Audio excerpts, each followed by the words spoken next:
Hello বন্ধুরা, সকলে কেমন আছো? আশা করি সবাই খুব ভালো আছো। এসো আজকে রেসিপিটা শুরু করা আজকে যাক। আমি আবারও হাজির হয়ে গেছি বন্ধুরা, সেরা বাঙালি সেরা রান্নাঘরে। তোমাদের জন্য আরও একটা আমি নতুন রেসিপি নিয়ে চলে এসেছি। আজকে আমি বানিয়ে দেখাবো ক্ষীর গোকুল পিঠে। ঠিক আছে, কেউ ক্ষীর গোকুল বলে, কেউ আবার দুধ গোকুল বলে। তো যাই হোক, যে যাই ভাষাতে বলো। চলো তার আগে ঝটপট উপকরণগুলো দেখে নাও বন্ধুরা। এখানে আমি 4 চামচ গুঁড়ো দুধ নিয়েছি, যেই দুধে তোমরা চা খাও, আমুল, আমুলিয়া, সেই দুধটাই আমি 4 চামচ নিয়েছি। 7 থেকে 8 চামচ চিনি নিয়েছি। 3 থেকে 4 চামচ খেজুর গুড় নিয়েছি। আর এখানে আমি পরিমাণ মতো রুল ময়দা নিয়েছি। আর এখানে আমি 500 মেওয়া নিয়েছি। আর নিয়েছি এখানে পরিমাণ মতো সাদা তেল, গাওয়া ঘি, আর অল্প করে লবণ নিয়েছি, সামান্য পরিমাণে একটু, পরিমাণ মতো কেশর নিয়েছি, কিছুটা কিশমিশ আর কিছুটা চেরি আমি পিস পিস করে কেটে নিয়েছি। চেরি আর কিশমিশটা বন্ধু আমি ডেকোরেশন করার জন্য দিয়েছি, এটা তোমরা দিলেও হবে, না দিলেও হবে। আর এখানে আমি 600 দুধ নিয়েছি। লিকুইড দুধ নিয়েছি আমি, গরুর দুধ। আগে থেকে দুধটাকে আমি ফুটিয়ে রেখেছিলাম, গরম করে রেখেছিলাম আর কি। এই ছিল আজকের গোকুল পিঠের উপকরণ।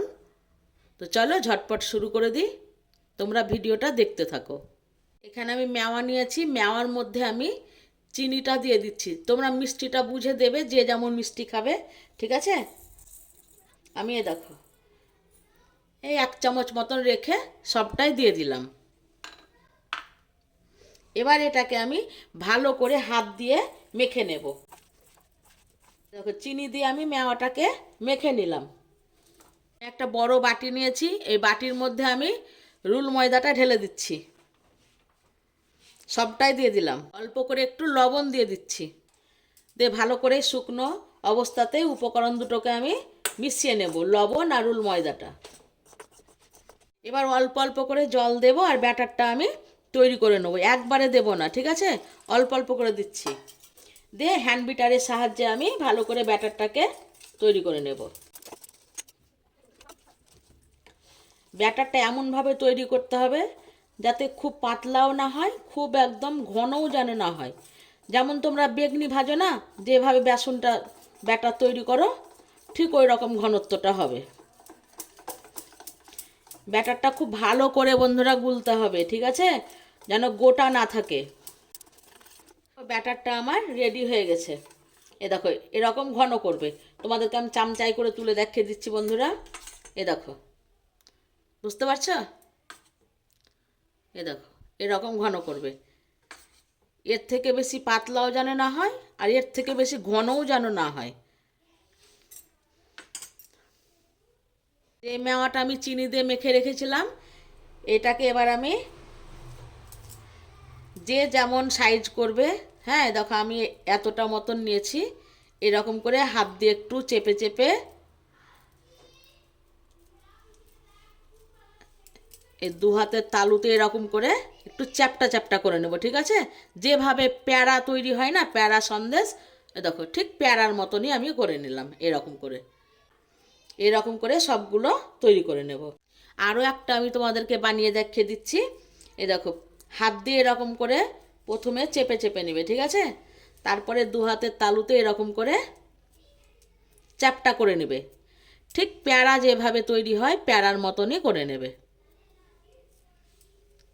এই দেখো,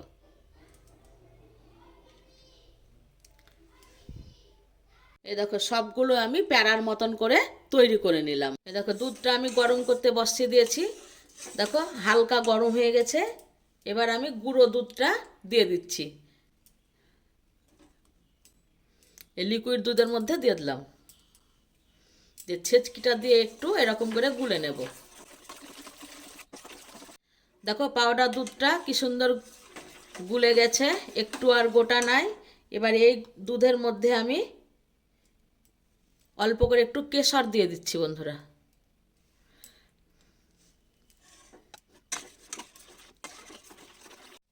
পাশের ওভেনে আমি একটা কড়াই বসিয়ে দিয়েছি। এই কড়াইয়ের মধ্যে আমি সাদা তেল দিয়ে দিচ্ছি পরিমাণ মতো। ওই সাদা তেলে আমি 2 চামচ গাওয়া ঘি দিয়ে দিলাম। ব্যাটারটা এখন আর একবার একটু এরকম করে একটু ফেটিয়ে নিচ্ছি, যাতে নিচে জমে না থাকে, ঠিক আছে। ব্যাটারের মধ্যে আমি যে মেওয়াটা প্যারার মতন করে রেখেছিলাম এখন আমি এর মধ্যে দিয়ে দিচ্ছি, মানে ব্যাটারটার মধ্যে আর কি। একটা কাঁটা চামচ নিয়েছি, কাঁটা চামচের সাহায্যে এরকম করে আমি ব্যাটারটা ওই মেওয়াটার উপরে আমি তুলে দিচ্ছি। এ দেখো, এদিকে তেল আর ঘিটা গরম হয়ে গেছে, খুব একদম গরম করবে না, ওই তেলের মধ্যে আমি এটা দিয়ে দিচ্ছি। এ দেখো আমি একসঙ্গে আমি 6টা দিয়েছি, একটু ওই পিঠটা হয়ে গেলে তারপরে আমি উল্টে দেব।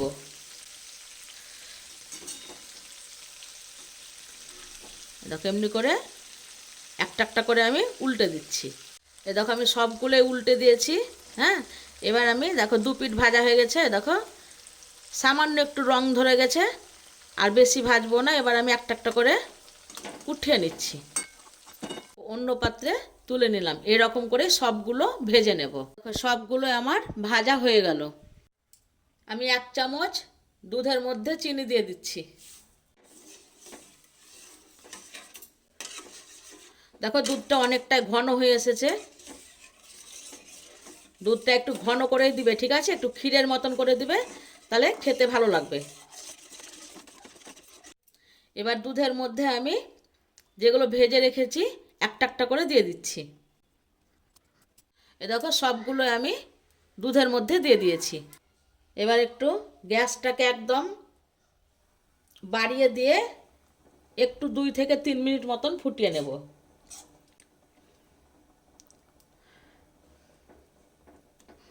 তো তোমরা এরকম করে দুধ গোকুল পিঠে বানিয়ে খাও বন্ধুরা, আশা করছি তোমাদের ভালোই লাগবে। আর যারা আমার পুরনো বন্ধু, যারা আমাকে লাইক কমেন্ট করো, তাদেরকে অসংখ্য ধন্যবাদ। আর যারা নতুন বন্ধু, যারা এখনও আমার চ্যানেলটাকে সাবস্ক্রাইব করোনি, তারা সাবস্ক্রাইব করে বন্ধু আমার পাশে থেকো, আমিও তোমাদের পাশে থাকবো। এ দেখো একটু হালকা হাতে পিঠেগুলোকে একটু এরকম করে একটু ডুবিয়ে দিচ্ছি। এ দেখো 2 মিনিট মতন আমি 2 থেকে 3 মিনিট মতন ফুটিয়ে নিলাম। দিয়ে এবার আমি গ্যাসটাকে অফ করে দিচ্ছি। দিয়ে খেজুর গুড়টা গ্যাস অফ করেই দিব, না তো এখনকার তো জিনিস বুঝতেই পারছো বন্ধুরা, যদি গ্যাস জ্বালিয়ে যদি দাও তাহলে দুধটা ফেটে যেতে পারে, আর যদি গ্যাস অফ করে দাও তাহলে দুধটা ফেটে যাওয়ার কোনো ভয় থাকবে না, ঠিক আছে। তাই রিস্ক নিয়ে কোনো লাভ নাই বন্ধুরা। আমি দেখো গ্যাসটাকে অফ করেই দিচ্ছি। মিষ্টিটা তোমাদের পছন্দ মতন দেবে, যদি কেউ কম খাও তাহলে কম দেবে, বেশি খেলে বেশি দেবে। এরকম করে বানাও, দিয়ে কেমন হয়েছে বন্ধুরা আমাকে কমেন্টে জানাও, ঠিক আছে। সামনেই সরস্বতী পুজো,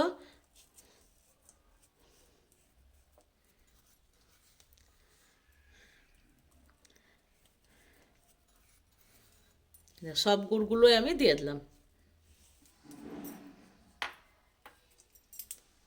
এবার গুড়গুলোকে আমি এই ছেঁচকির সাহায্যে ডুবিয়ে দিচ্ছি, যাতে গলে যায় তাড়াতাড়ি, ঠিক আছে বন্ধুরা। তো তোমরা এরকম করে বানিয়ে খাও, দিয়ে অবশ্যই আমাকে কমেন্টে জানাবে, ঠিক আছে, কেমন হয়েছে।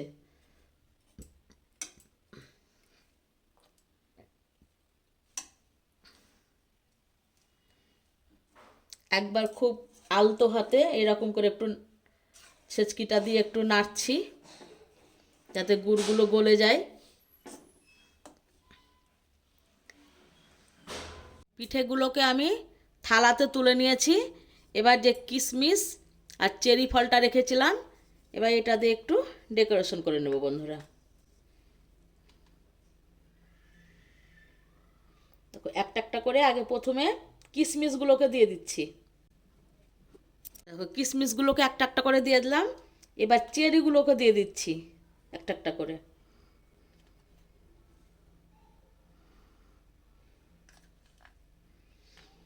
এইটা দিচ্ছি পিঠেটা সাজানোর জন্য বন্ধুরা, আর কিছু নয়, দেখতে ভালো লাগবে জাস্ট, ওই কারণে এটা দেওয়া, ঠিক আছে, খেতেও ভালো লাগবে। এ দেখো কিশমিশ আর চেরি আমি প্রত্যেকটা পিঠের ওপরে একটা করে দিয়ে দিয়েছি। তাহলে এই ছিল আজকের গোকুল পিঠের রেসিপি বন্ধুরা। ভালো লাগলে তোমরা অবশ্যই কমেন্ট করে জানাও। আজকের মতো বিদায়, আবার পরের ভিডিওতে দেখা হচ্ছে।